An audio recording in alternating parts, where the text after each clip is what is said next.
এনসিপিকে পরবর্তীতে যে প্রতীকটি বরাদ্দ দেওয়া হয়েছে সাতটাগুলি সেটিও কিন্তু গেজেটে অন্তর্ভুক্ত ছিল না। এই নির্বাচন কমিশন বিগত সময়গুলোতে কমপক্ষে 8টি পাপ করেছে। তার প্রথম পাপ, সে জাতীয় নাগরিক পার্টির প্রতীক নিয়ে একটা হেলাফেলার আচরণ করেছে।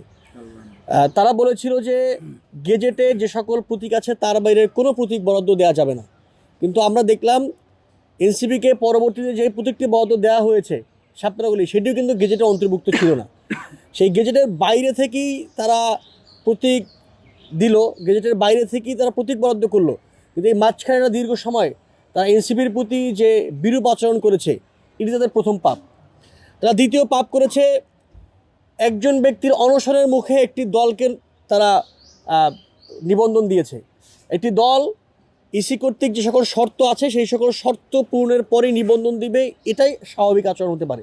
কিন্তু আমরা দেখলাম সেই সকল শর্ত পূরণ না করা সত্ত্বেও তারেক রহমানের যে আমজনতার দল, এই তারেক রহমান বিএনপির তারেক রহমান, আমজনতা দলের তারেক রহমান, তিনি অনশন করে তার দলের নিবন্ধন নিয়ে এসছেন।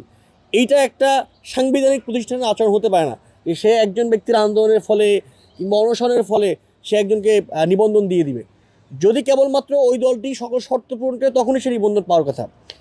ইসির তৃতীয় পাপ, সে শাহজালাল বিজ্ঞান ও প্রযুক্তি বিশ্ববিদ্যালয়ের নির্বাচনকে বন্ধ করে দিয়েছে। একদমই নির্বাচনের আগের দিন 20 তারিখে নির্বাচন ছিল, 19 তারিখে সেই নির্বাচনকে বন্ধ করেছে। এবং আমরা জানি যে ছাত্র দলের মবের মুখে পড়ে সেই নির্বাচনটি বন্ধ করেছে। শাহজালাল বিজ্ঞান ও প্রযুক্তি বিশ্ববিদ্যালয়ে যে হাজার হাজার শিক্ষার্থীরা শত শত প্রার্থীরা নির্বাচনের জন্য মুখিয়েছিলেন, তাদের যে গণতান্ত্রিক অধিকার ডেমোক্রেটিক রাইটসকে সে হরণ করেছে, এবং সেটিও করেছে ছাত্র দলের মবের মুখে পড়ে। ছাত্রদল গিয়ে ইলেকশন কমিশনকে ঘেরাও করেছে, সামনে মব করেছে এবং সেই মবের মুখে সেই সাকসু নির্বাচনকে বন্ধ করেছে। আমরা স্পষ্টত বলি যে গণতন্ত্র সেটি যে আপনি হারেন কিংবা জিতেন, আপনার হারার সম্ভাবনা বেশি থাকুক কিংবা জয়ের সম্ভাবনা বেশি থাকুক, আপনি আপনার পিপলের যে গণতান্ত্রিক অধিকার সেটি নিয়ে কথা বলবেন, সবসময় সেটি ফিরিয়ে দিবেন। এর ভঙ্গ আওয়ামী লীগ করেছে। আওয়ামী লীগ জানতো যে 14, 18 এবং 24 সালের নির্বাচনে তার জয় হওয়ার কোনো সম্ভাবনা নেই, ফলত সে বাকিদের গণতান্ত্রিক অধিকারকে হরণ করেছে। একই আচরণ এইবারও নির্বাচন কমিশন করেছে সাকসু নির্বাচন বন্ধ করার মাধ্যমে।